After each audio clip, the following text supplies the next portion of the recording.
Hello friends, welcome to our Gayatri YouTube channel. இன்னைக்கு நம்ம என்ன பார்க்க போறோம் அப்படினா பன்னீர் பீஸா எப்படி பண்றதுன்னு பார்க்க போறோம். வாங்க friends வீடியோக்குள்ள போலாம். மைதா மாவை சலிச்சு எடுத்துக்கோங்க.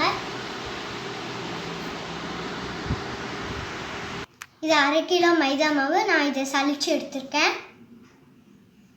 2 tablespoon ஈஸ்ட் எடுத்துர்க்கேன். ஒரு குட்டி டம்ளர்ல மில்க் எடுத்துர்க்கேன். இந்த ஈஸ்ட் வந்து இது கூட ஆட் பண்ண போறேன்.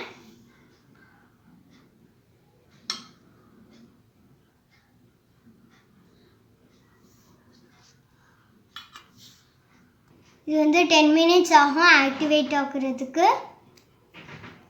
இந்த மில்க் வந்து மிதமான சூடுல இருக்கணும்.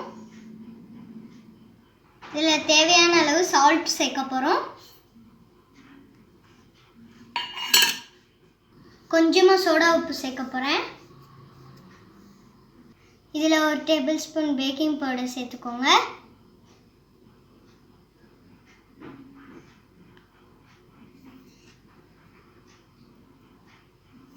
இப்போ ஈஸ்ட் கொஞ்சம் ஆக்டிவேட் ஆயிடுச்சு. நான் இதுல கொஞ்சம் ஊத்த போறேன்.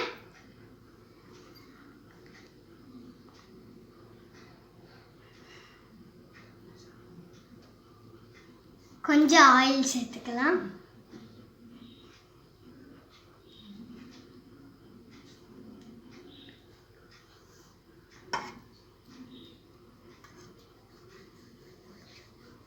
இப்போ நல்லா இதை மிக்ஸ் பண்ணிக்கலாம்.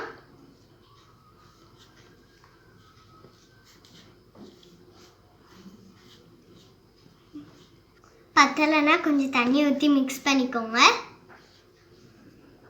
இப்போ மாவு நல்லா பசஞ்சாச்சு. இந்த இப்படி வந்தாலே போதும். அடுத்து 2 மணி நேரத்துக்கு ஈர துணியை வச்சு மூடி வச்சிருங்க.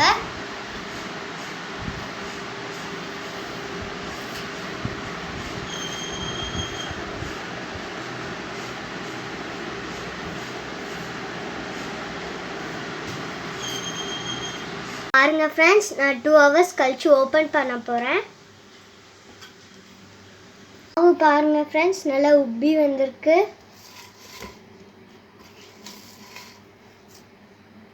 தொட்டு பார்த்தீங்கன்னா அவ்வளோ சாஃப்டாக இருக்கும் ஃப்ரெண்ட்ஸ்.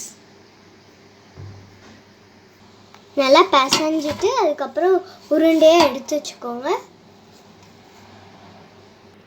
இந்த மாதிரி நல்லா உருண்டைகள்லாம் எடுத்து வச்சுக்கோங்க.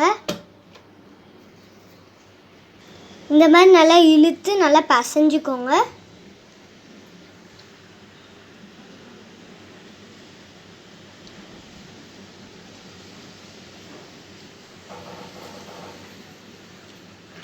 இதையும் 1/2 hour ஈர துணியை வச்சு மூடி வச்சுக்கோங்க.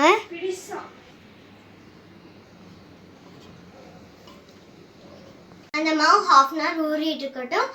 அதுக்குள்ள நம்ம பீஸாக்கு தேவையான சாஸ் ரெடி பண்ணலாம். வாங்க. Onion, tomato, ginger, garlic,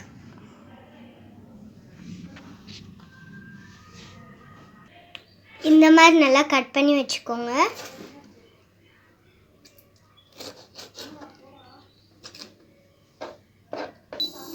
pan heat ஆனதும் ஆயில் ஊற்றிக்கோங்க.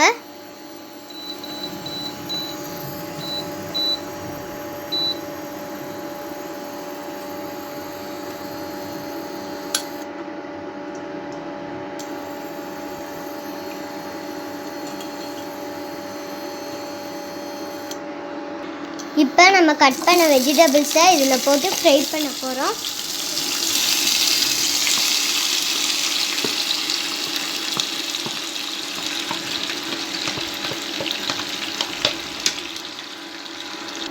இது நல்லா கொஞ்சம் ஃப்ரை ஆகட்டும்.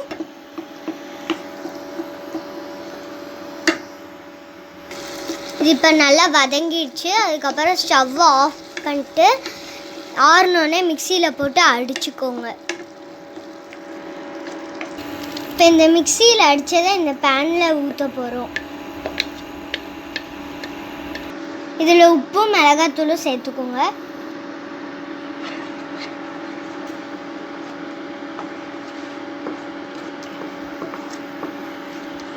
நான் வந்து காஷ்மீரி மிளகாத்தூள் தான் சேர்த்துக்கேன். ஏன் அப்படின்னா நல்லா கலர் வரணும்ல, அதுக்காண்டி தான். இதில் ஒரு ஸ்பூன் சுகர் சேர்த்துக்கோங்க. அதுக்கப்புறம் சோயா சாஸ் சேர்த்துக்கோங்க. பச்சை வாடை போகிற வரைக்கும் வதக்குங்க. இந்த பதத்துக்கு வந்தோடனே பவுலுக்கு மாற்றிக்கோங்க. நம்ம ரெட் சாஸ் எப்படி பண்ணுறது பார்த்தாச்சு. அடுத்து நம்ம ஒயிட் சாஸ் எப்படி பண்ணுறது பார்க்கலாம் வாங்க. பேன் வச்சுக்கோங்க. நான் இப்போ பட்டர் போட போகிறேன் பேனில்.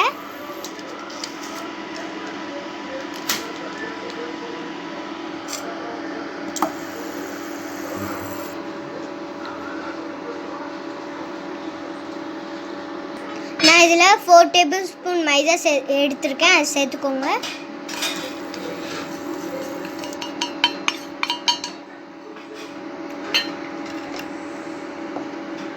இப்போ நல்லா ஃப்ரை பண்ணிக்கோங்க.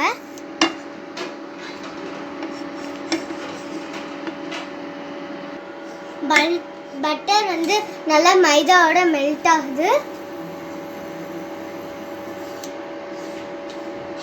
இப்போ இதுலேருந்து ஆறுன மில்க் சேர்க்க போகிறோம்.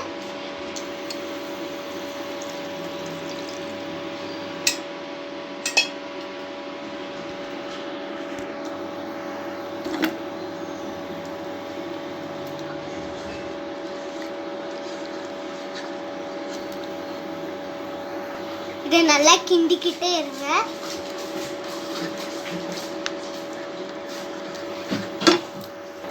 இதில் கொஞ்சம் சுகர் சேர்த்துக்கலாம்.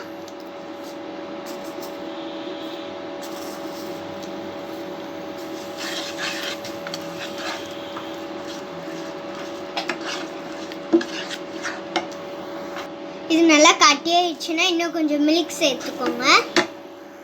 நல்லா கட்டி இல்லாமல் நல்லா கிண்டிக்கோங்க. இந்த மாதிரி கட்டி இல்லாமல் கிண்டிட்டு ஸ்டவ் ஆஃப் பண்ணிக்கோங்க. இப்போ நம்ம பீஸாவோட ஒயிட் சாஸ் ரெடி ஆயிடுச்சு.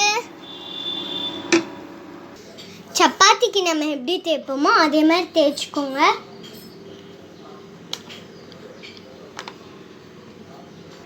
கை வச்சு நல்லா சப்பாத்தி மாதிரி ரவுண்ட் பண்ணிக்கோங்க.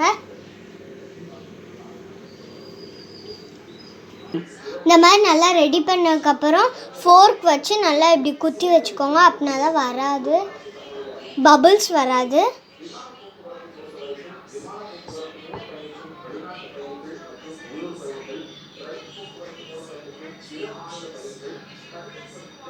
சாஸ் அப்ளை பண்ண போகிறோம்.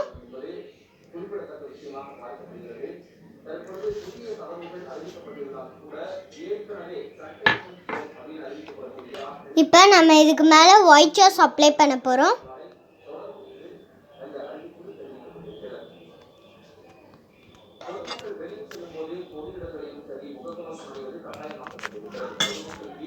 இப்போ நம்ம இதில் துருவின சீஸ் போட போகிறோம்.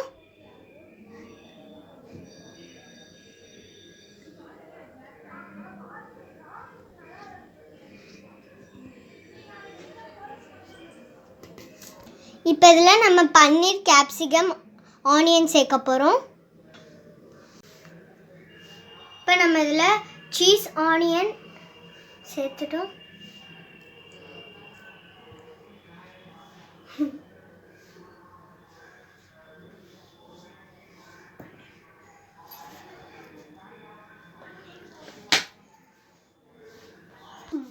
இப்போ நம்ம இதில் பன்னீர் சேர்க்க போகிறோம்.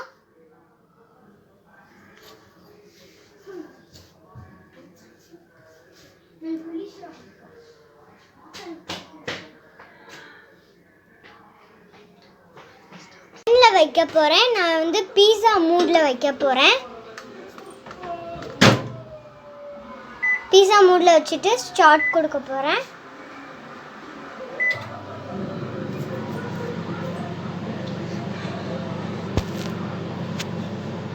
பீஸா ரெடி ஆயிடுச்சு. நான் இப்போ பிளேட்டுக்கு மாற்ற போகிறேன்.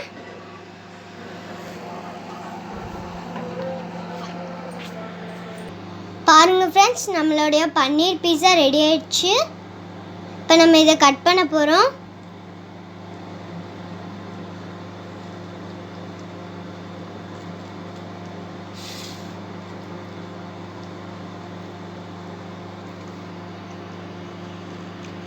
பாருங்கள் ஃப்ரெண்ட்ஸ், நம்மளோட எம்மியான பீஸா ரெடி ஆயிடுச்சு. பார்க்கவே எவ்வளோ அமேசிங்காக இருக்குது பாருங்கள்.